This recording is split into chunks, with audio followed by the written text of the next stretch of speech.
हाँ जी भाई, ਹਾਂਜੀ कैसे हो? ਬਹੁਤ ਵਧੀਆ ਜੀ, ਬਹੁਤ ਵਧੀਆ। ਅਫਸਾਨਾ ਬਹੁਤ ਵਧੀਆ ਗਾਉਂਦੀ ਹੈ ਬਈ, ਪਰਮਾਤਮਾ ਤਰੱਕੀ थैंक यू भाई, थैंक यू सो मच। ਹਾਂਜੀ ਦੋਸਤੋ, ਸਤਿ ਸ਼੍ਰੀ ਅਕਾਲ। ਪੰਜਾਬੀ ਸਿੰਗਰ ਸਿੱਧੂ ਮੂਸੇਵਾਲਾ, ਦਲਜੀਤ ਦੋਸਾਂਝ ਤੇ ਪੰਜਾਬ ਦੀਆਂ ਦੋ ਤਿੰਨ ਵੱਡੀਆਂ ਅਪਡੇਟਸ ਲੈ ਕੇ ਤੁਹਾਡੇ ਸਾਹਮਣੇ ਹਾਜ਼ਰ ਹੋਏ ਹਾਂ। ਦੋਸਤੋ, ਕਿਸਾਨ ਅੰਦੋਲਨ ਨੂੰ ਤਕਰੀਬਨ 16 ਦਿਨ ਹੋ ਚੁੱਕੇ ਹਨ, ਪਰ ਸਰਕਾਰ ਨੇ ਕਿਸਾਨਾਂ ਦੀਆਂ ਮੰਗਾਂ ਹਲੇ ਵੀ ਨਹੀਂ ਮੰਨੀਆਂ। ਇਕੱਲੀ ਗੱਲ ਸੱਚ ਤੇ ਆਧਾਰ ਤੇ ਦਿਖਾਉਣ ਦੀ ਕੋਸ਼ਿਸ਼ ਕਰਾਂਗੇ। ਸਭ ਤੋਂ ਪਹਿਲਾਂ ਦੋਸਤੋ ਸ਼ੁਰੂ ਕਰਦੇ ਹਾਂ ਕ੍ਰਿਕਟਰ ਯੁਵਰਾਜ ਸਿੰਘ ਤੋਂ, ਜਿਨ੍ਹਾਂ ਦੇ ਫਾਦਰ ਸਾਹਿਬ ਤਾਂ ਇਸ ਅੰਦੋਲਨ ਵਿੱਚ ਲਗਾਤਾਰ ਆਪਣਾ ਯੋਗਦਾਨ ਦੇ ਰਹੇ ਹਨ। ਯੂਵੀ ਦਾ ਅੱਜ ਜਨਮ ਦਿਨ ਹੈ ਤੇ ਇਸ ਜਨਮ ਦਿਨ ਦੇ ਮੌਕੇ ਤੇ ਯੂਵੀ ਨੇ ਇੱਕ ਪੋਸਟ ਪਾਈ ਹੈ, ਜਿਸ ਵਿੱਚ ਉਸਨੇ ਕਿਸਾਨਾਂ ਬਾਰੇ ਤੇ ਆਪਣੇ ਫਾਦਰ ਸਾਹਿਬ ਦੇ ਦਿੱਤੇ ਬਿਆਨ ਬਾਰੇ ਗੱਲ ਕੀਤੀ ਹੈ। ਯੂਵੀ ਨੇ ਪੋਸਟ ਵਿੱਚ ਲਿਖਿਆ, ਇਸ ਵਾਰ ਮੇਰਾ ਜਨਮ ਦਿਨ ਮਨਾਉਣ ਦੀ ਬਜਾਏ ਮੈਂ ਆਪਣੇ ਕਿਸਾਨ ਅਤੇ ਸਾਡੀ ਸਰਕਾਰ ਦਰਮਿਆਨ ਗੱਲਬਾਤ ਦੇ ਹੱਲ ਲਈ ਅਰਦਾਸ ਕਰਦਾ ਹਾਂ। ਕਿਸਾਨ ਸਾਡੇ ਦੇਸ਼ ਦਾ ਮੁੱਢ ਹਨ ਅਤੇ ਇਹੋ ਜਿਹਾ ਕੋਈ ਵੀ ਮਸਲਾ ਨਹੀਂ ਜੋ ਸ਼ਾਂਤੀ ਨਾਲ ਗੱਲਬਾਤ ਰਾਹੀਂ ਸੁਲਝਾਇਆ ਨਾ ਜਾ ਸਕੇ। ਭਾਰਤ ਦੇ ਇੱਕ ਮਾਣਮੱਤੇ ਪੁੱਤਰ ਹੋਣ ਦੇ ਨਾਤੇ ਮੈਂ ਆਪਣੇ ਪਿਤਾ ਸ੍ਰੀ ਯੋਗਰਾਜ ਸਿੰਘ ਜੀ ਦੇ ਦਿੱਤੇ ਬਿਆਨ ਤੋਂ ਦੁਖੀ ਹਾਂ। ਮੈਂ ਸਪਸ਼ਟ ਕਰਨਾ ਚਾਹੁੰਦਾ ਹਾਂ ਕਿ ਉਹਨਾਂ ਦੁਆਰਾ ਕੀਤੀਆਂ ਟਿੱਪਣੀਆਂ ਇੱਕ ਵਿਅਕਤੀਗਤ ਸਮਰੱਥਾ ਵਿੱਚ ਹਨ। ਮੇਰੀਆਂ ਵਿਚਾਰਧਾਰਾਵਾਂ ਕਿਸੇ ਵੀ ਤਰ੍ਹਾਂ ਇੱਕੋ ਜਿਹੀਆਂ ਨਹੀਂ ਹਨ। ਮੈਂ ਬੇਨਤੀ ਕਰਦਾ ਹਾਂ ਕਿ ਕਰੋਨਾ ਵਿਰੁੱਧ ਸਾਵਧਾਨੀ ਵਰਤਦੇ ਰਹਿਣ। ਮਹਾਮਾਰੀ ਅਜੇ ਖਤਮ ਨਹੀਂ ਹੋਈ ਹੈ ਤੇ ਸਾਨੂੰ ਵਾਇਰਸ ਨੂੰ ਪੂਰੀ ਤਰ੍ਹਾਂ ਹਰਾਉਣ ਲਈ ਸਾਵਧਾਨ ਰਹਿਣ ਦੀ ਲੋੜ ਹੈ। ਜੈ ਜਵਾਨ, ਜੈ ਕਿਸਾਨ, ਜੈ ਹਿੰਦ। ਦੋਸਤੋ, ਯੂਵੀ ਪਹਿਲੀ ਵਾਰ ਇੱਥੇ ਕਿਸਾਨਾਂ ਬਾਰੇ ਬੋਲਿਆ ਹੈ ਤੇ ਯੂਵੀ ਦੇ ਫਾਦਰ ਸਾਹਿਬ ਨੇ ਇਸ ਅੰਦੋਲਨ ਵਿੱਚ ਕੁਝ ਬਿਆਨ ਦਿੱਤੇ ਸਨ। ਅਸੀਂ ਇੱਥੇ ਧਰਮ ਨੂੰ ਵਿਚਕਾਰ ਨਹੀਂ ਲਿਆ ਰਹੇ, ਸੋ ਜੋ ਉਹਨਾਂ ਨੇ ਬਿਆਨ ਦਿੱਤੇ ਸਨ ਸਭ ਦੇ ਵਿਚਾਰ ਉਦਾਂ ਦੇ ਨਹੀਂ ਹੁੰਦੇ ਜਿਵੇਂ ਕਿ ਯੂਵੀ ਨੇ ਕਿਹਾ। ਪਰ ਖੁਸ਼ੀ ਹੋਈ ਜਦੋਂ ਇੰਟਰਨੈਸ਼ਨਲ ਖਿਡਾਰੀ ਯੁਵਰਾਜ ਸਿੰਘ ਨੇ ਆਪਣੇ ਜਨਮ ਦਿਨ ਤੇ ਕਿਸਾਨਾਂ ਬਾਰੇ ਇਹ ਪੋਸਟ ਪਾਈ। ਹੋਰ ਕੋਈ ਮੌਜੂਦਾ ਇੰਟਰਨੈਸ਼ਨਲ ਖਿਡਾਰੀ ਇਸ ਬਾਰੇ ਨਹੀਂ ਬੋਲਿਆ, ਪਰ ਯੂਵੀ ਦੀ ਕੀਤੀ ਇਸ ਪਹਿਲ ਤੋਂ ਸ਼ਾਇਦ ਵਿਰਾਟ ਕੋਹਲੀ, MS ਧੋਨੀ ਉਹਨਾਂ ਨੂੰ ਵੀ ਪਤਾ ਲੱਗ ਜਾਵੇ ਕਿ ਕਿਸਾਨਾਂ ਨਾਲ ਗਲਤ ਹੋ ਰਿਹਾ ਹੈ, ਤਾਂ ਜੋ ਉਹ ਵੀ ਕਿਸਾਨਾਂ ਦੀ ਸਪੋਰਟ ਕਰਨ। ਕਿਉਂਕਿ ਦੋਸਤੋ, ਨੈਸ਼ਨਲ ਮੀਡੀਆ ਇਸ ਗੱਲਾਂ ਨੂੰ ਗਲਤ ਤਰੀਕੇ ਨਾਲ ਪੇਸ਼ ਕਰ ਰਿਹਾ ਹੈ ਤੇ ਜਿਸ ਕਰਕੇ ਕੁਝ ਵੱਡੀਆਂ ਹਸਤੀਆਂ ਤੇ ਵੱਡੇ ਅਦਾਰਿਆਂ ਦੀ ਸਪੋਰਟ ਦੀ ਸਾਨੂੰ ਲੋੜ ਹੈ। ਤੇ ਦੋਸਤੋ, ਯੁਵਰਾਜ ਦੇ ਇਸ ਟਵੀਟ ਰਾਹੀਂ ਦਿੱਤੇ ਕਿਸਾਨਾਂ ਪ੍ਰਤੀ ਬਿਆਨ ਨੇ ਪੰਜਾਬੀ ਸਿੰਗਰਾਂ ਨੇ ਉਸ ਦੀ ਸ਼ਲਾਘਾ ਕੀਤੀ ਹੈ। ਤੇ ਦੋਸਤੋ, ਇੱਥੇ ਅਸੀਂ ਇੱਕ ਖਾਸ ਪੱਖ ਰੱਖਣਾ ਚਾਹੁੰਦੇ ਹਾਂ। ਧਿਆਨ ਨਾਲ ਸੁਣਨ ਵਾਲੀ ਗੱਲ ਹੈ, ਸਾਰੇ ਪੰਜਾਬੀ ਸਿੰਗਰਾਂ ਨੇ ਇੱਕ ਪੋਸਟ ਸ਼ੇਅਰ ਕੀਤੀ ਹੈ। ਦੋਸਤੋ, ਕੌਸ਼ਿਕ ਬਾਸੂ ਹੈ ਜੋ ਕਿ ਬਹੁਤ ਪੜ੍ਹਿਆ ਲਿਖਿਆ ਹੈ ਤੇ farmer chief economist of the world bank, ਮਤਲਬ ਵਰਲਡ ਬੈਂਕ ਦਾ ਸਾਬਕਾ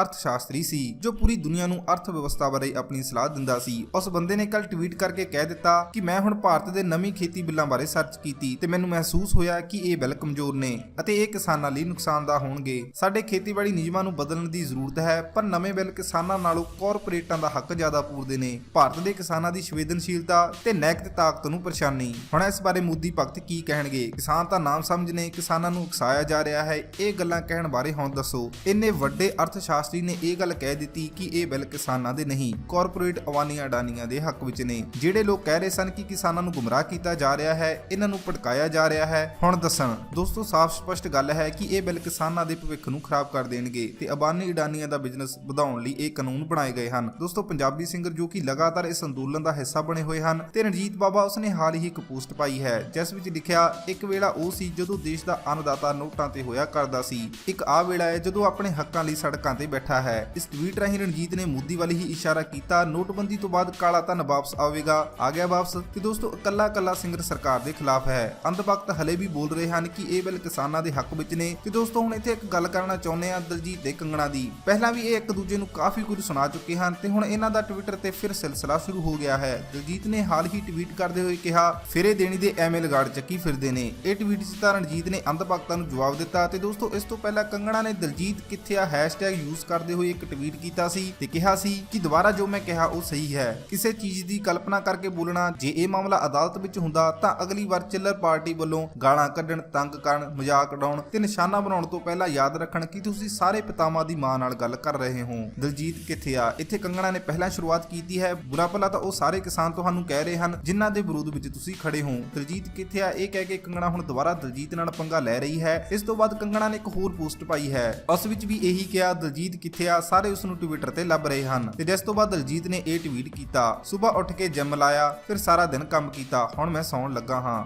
ਆ ਲੋ ਫੜ ਲੋ ਮੇਰਾ ਸ਼ਡਿਊਲ। ਇਹ ਟਵੀਟ ਤੋਂ ਬਾਅਦ ਕੰਗਣਾ ਕੁਝ ਨਹੀਂ ਬੋਲੀ, ਪਰ ਦੋਸਤੋ, ਇਹ ਜ਼ਰੂਰ ਹੈ ਕਿ ਕੰਗਣਾ ਹਲੇ ਵੀ ਦਲਜੀਤ ਤੇ ਬਾਕੀ ਲੋਕਾਂ ਨੂੰ ਭੜਕਾਉਣ ਤੇ ਲੱਗੀ ਹੈ। ਤੇ ਦੋਸਤੋ, ਹੁਣ ਤੁਹਾਨੂੰ ਅਸੀਂ ਸਿੰਮੀ ਚਾਹਲ ਦੀਆਂ 2-3 ਪੋਸਟਾਂ ਦਿਖਾਉਣਾ ਚਾਹੁੰਦੇ ਹਾਂ। ਪਾਇਲ ਰੋਹਤਾਗੀ ਜੋ ਕਿ ਲਗਾਤਾਰ ਇਸ ਅੰਦੋਲਨ ਦਾ ਵਿਰੋਧ ਕਰ ਰਹੀ ਹੈ ਤੇ ਜਿਸ ਦੇ ਚੱਲਦੇ ਉਸ ਨੂੰ ਇੰਨਾ ਨਹੀਂ ਪਤਾ ਲੱਗਿਆ ਕਿ ਉਸ ਦਾ ਹੁਣ ਕਿੰਨਾ ਵਿਰੋਧ ਹੋ ਰਿਹਾ ਹੈ। ਸਿੰਮੀ ਚਾਹਲ ਨੇ ਪਾਇਲ ਨੂੰ ਜਵਾਬ ਦਿੰਦੇ ਹੋਏ ਕਿਹਾ, ਰੱਬ ਇਸ ਕੁੜੀ ਨੂੰ ਸਤਬੁੱਧੀ ਬਖਸ਼ੇ, ਮੈਨੂੰ ਇਸ ਕੁੜੀ ਤੇ ਤਰਸ ਆਉਂਦਾ ਹੈ ਤੇ ਤੁਸੀਂ ਲੋਕ ਵੀ ਇਸ ਤੇ ਧਿਆਨ ਦੇਣਾ ਬੰਦ ਕਰੋ। ਇਹ ਸਾਡਾ ਧਿਆਨ ਭਟਕਾਉਣ ਨੂੰ ਅੱਗੇ ਆਈ ਹੋਈ ਹੈ। ਇਹ ਤਾਂ ਸਿਰਫ ਸਰਕਾਰ ਦਾ ਇੱਕ ਪਿਆਦਾ ਹੈ। ਦੋਸਤੋ, ਕਿਸੇ ਚੀਜ਼ ਦਾ ਵਿਰੋਧ ਕਰਨਾ ਸਭ ਦਾ ਹੱਕ ਹੈ। ਚਲੋ ਪਾਇਲ ਨੇ ਵੀ ਵਿਰੋਧ ਕੀਤਾ, ਪਰ ਹੁਣ ਇਹ ਇਸ ਮਾਮਲੇ ਨੂੰ ਧਰਮ ਨਾਲ ਜੋੜ ਕੇ ਤੇ ਬਾਹਰਲੇ ਭਰਾਵਾਂ ਨੂੰ ਪੁੱਠਾ ਸਿੱਧਾ ਬੋਲ ਰਹੀ ਹੈ, ਲੋਕਾਂ ਨੂੰ ਭਟਕਾਉਣ ਤੇ ਲੱਗੀ ਹੈ। ਇੱਕ ਕਾਮਨ ਸੈਂਸ ਹੁੰਦੀ ਹੈ ਬੰਦੇ 'ਚ ਵੀ ਕਿਸੇ ਨਾਲ ਆਪਾਂ ਗੱਲ ਕਿਵੇਂ ਕਰਨੀ ਹੈ, ਉਹ ਇਸ ਕੁੜੀ ਵਿੱਚ ਹੈ ਨਹੀਂ। ਇਹ ਸਾਨੂੰ ਇਹ ਪੋਸਟ ਪੜਨ ਤੋਂ ਲੱਗਾ ਜਿਸ ਵਿੱਚ ਇਸਨੇ ਕੈਨੇਡਾ ਵਿੱਚ ਰਹਿੰਦੇ ਪੰਜਾਬੀਆਂ ਨੂੰ ਬੁਰਾ ਭਲਾ ਬੋਲਿਆ। ਜੇ ਇਹਨੂੰ ਪੁੱਛਣ ਵਾਲਾ ਹੋਵੇ ਕਿ ਇਹ ਹੁਣ ਕਦੇ ਪੰਜਾਬ, ਹਰਿਆਣਾ, ਯੂਪੀ ਜਾਂ ਕੈਨੇਡਾ ਚਲੀ ਜਾਊ, ਜੇ ਜਾਵੇਗੀ ਤਾਂ ਲੋਕ ਉੱਥੋਂ ਦੇ ਇਸ ਨੂੰ ਕੀ ਬੋਲਣਗੇ ਜਾਂ ਕੀ ਕਹਿਣਗੇ। ਹਰੇਕ ਚੀਜ਼ ਦਾ ਇੱਕ ਦਾਇਰਾ ਹੁੰਦਾ ਕਿਸੇ ਨੂੰ ਮਾੜਾ ਚੰਗਾ ਬੋਲਣ ਦਾ ਵੀ, ਪਰ ਹੁਣ ਇਹ ਜ਼ਿਆਦਾ ਹੀ ਹੱਦ ਟੱਪ ਚੁੱਕੀ ਹੈ। ਕੋਈ ਗੱਲ ਨਹੀਂ, ਲੋਕਾਂ ਨੂੰ ਸਭ ਕੁਝ ਦਿਖ ਰਿਹਾ ਹੈ ਤੇ ਇਨਸਾਫ ਜਲਦੀ ਤੇ ਜ਼ਰੂਰ ਹੋਵੇਗਾ। ਤੇ ਦੋਸਤੋ, ਸਿੰਮੀ ਚਾਹਲ ਨੇ ਇੱਕ ਹੋਰ ਪੋਸਟ ਸ਼ੇਅਰ ਕੀਤੀ ਹੈ ਜੋ ਕਿਸਾਨਾਂ ਬਾਰੇ ਤਾਂ ਨਹੀਂ ਪਰ ਇਸ ਦੇਸ਼ ਵਿੱਚ ਹੋ ਰਹੇ ਗੁੰਡਾ ਰਾਜ ਦੀ ਹੈ। ਸਿੰਮੀ ਚਾਹਲ ਦੀ ਇਸ ਪੋਸਟ ਵਿੱਚ ਹੈ ਕਿ ਉੱਤਰ ਪ੍ਰਦੇਸ਼ ਵਿੱਚ ਇੱਕ ਵਿਆਹ ਰੋਕ ਦਿੱਤਾ ਗਿਆ ਤੇ ਜੋੜੇ ਨੂੰ ਥਾਣੇ ਲੈ ਗਏ, ਉਹ ਵੀ ਸਿਰਫ ਇੱਕ ਫੋਨ ਕਾਲ ਜੋ ਪੁਲਿਸ ਵਾਲਿਆਂ ਨੂੰ ਆਈ ਸੀ ਕਿ ਮੁਸਲਿਮ ਮੁੰਡਾ ਹਿੰਦੂ ਕੁੜੀ ਨਾਲ ਵਿਆਹ ਕਰਵਾ ਰਿਹਾ ਹੈ ਤੇ ਉਸ ਦਾ ਧਰਮ ਪਰਿਵਰਤਨ ਇਦਾਂ ਦਾ ਕੁਝ, ਤੇ ਅਗਲੇ ਦਿਨ ਉਸ ਨੂੰ ਛੱਡ ਦਿੱਤਾ ਗਿਆ ਜਦੋਂ ਪਤਾ ਲੱਗਾ ਕਿ ਦੋਨੋਂ ਮੁਸਲਿਮ ਹੀ ਨੇ। ਤੇ ਉਸ ਮੁੰਡੇ ਨੇ ਦੱਸਿਆ ਵੀ ਪੁਲਿਸ ਵਾਲਿਆਂ ਨੇ ਉਸ ਨੂੰ ਕੁੱਟਿਆ। ਸਾਡੇ ਦੇਸ਼ ਵਿੱਚ ਚੱਲ ਕੀ ਰਿਹਾ, ਕਿਸਾਨ ਸੁਖੀ ਨਹੀਂ, ਆਮ ਲੋਕ ਖੁਸ਼ ਨਹੀਂ, ਤਾਂ ਖੁਸ਼ ਹੈ ਕੌਣ? ਪਾਵਰ ਤੇ ਪੈਸੇ ਵਾਲੇ ਲੋਕ। ਸਿੰਮੀ ਚਾਹਲ ਨੇ ਕਿਸਾਨਾਂ ਤੇ ਆਮ ਲੋਕਾਂ ਪ੍ਰਤੀ ਆਪਣੀ ਚਿੰਤਾ ਜਤਾਈ ਹੈ ਕਿ ਸਾਡਾ ਦੇਸ਼ ਹੁਣ ਲੋਕਤੰਤਰ ਰਾਜ ਨਹੀਂ ਰਿਹਾ, ਗੁੰਡਾ ਰਾਜ ਬਣ ਚੁੱਕਾ ਹੈ। ਕਿਸਾਨਾਂ ਨੂੰ ਅੱਜ ਪੂਰੇ 16 ਦਿਨ ਹੋ ਚੁੱਕੇ ਨੇ ਇਸ ਅੰਦੋਲਨ ਦਾ ਹਿੱਸਾ ਬਣੇ ਤੇ ਦਿੱਲੀ ਧਰਨੇ ਤੇ ਬੈਠਿਆਂ ਨੂੰ। ਜੇ ਸਾਡੇ ਦੇਸ਼ ਵਿੱਚ ਲੋਕਤੰਤਰ ਰਾਜ ਹੈ ਤਾਂ ਲੋਕਾਂ ਦੀ ਆਵਾਜ਼ ਸਰਕਾਰ ਤੱਕ ਕਿਉਂ ਨਹੀਂ ਪਹੁੰਚ ਰਹੀ?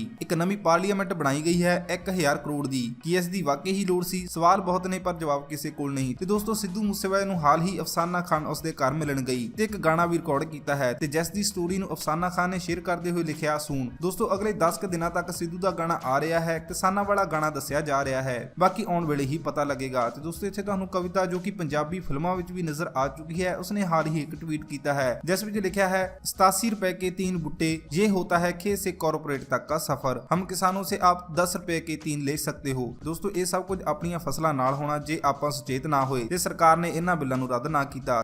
ਇਹ ਜਿਹੜੇ 5-7 ਲੋਕ ਗਾਣਾ ਗਾ ਰਹੇ ਨੇ ਕਿ ਪੀਐਮ ਬਣੇਗਾ ਮੋਦੀ ਹਮਾਰਾ, ਜੇ ਤੁਹਾਨੂੰ ਇੰਨਾ ਵਧੀਆ ਲੱਗਦਾ ਫਿਰ ਫੋਰਨ ਕੰਟਰੀਜ਼ ਦੇ ਵਿੱਚ ਕੀ ਕਰਦੇ ਹੋ, ਉੱਥੇ ਵਾਪਸ ਜਾ ਕੇ ਇੰਡੀਆ ਰਹੋ। ਇਹ ਇਕੱਲੇ ਫਾਰਮਰ ਦਾ ਲਾਸ ਨਹੀਂ ਹੈਗਾ ਆ, ਇਹ ਕਮਿੰਗ ਈਅਰਸ ਦੇ ਵਿੱਚ ਕੀ ਹੋਣਾ ਹੈ, ਬਿਗ ਕਾਰਪੋਰੇਸ਼ਨ ਨੇ ਆ ਜਾਣਾ ਹੈ ਤੇ ਡਿਕਟੇਟਰਸ਼ਿਪ ਰੂਲ ਕਰ ਲੈਣਾ ਇਹਨਾਂ ਨੇ। ਜਿੱਦਾਂ ਹੁਣ ਇੰਡੀਆ ਬਹੁਤ ਪੋਪੂਲੇਟਡ ਕੰਟਰੀ ਆ, ਉੱਥੇ 80% ਸ਼ਹਿਰਾਂ ਦੇ ਲੋਕਾਂ ਦੀਆਂ ਆਪਣੀਆਂ ਸ਼ਾਪਸ ਹੈ, ਜਿੱਥੇ ਉਹ ਜਿਵੇਂ ਕਰਿਆਨੇ ਦੀ ਸ਼ਾਪ, ਕੱਪੜਿਆਂ ਦੀ ਸ਼ਾਪ ਹੋ ਗਈ, ਜੁੱਤਿਆਂ ਦੀ ਸ਼ਾਪ ਹੋ ਗਈ।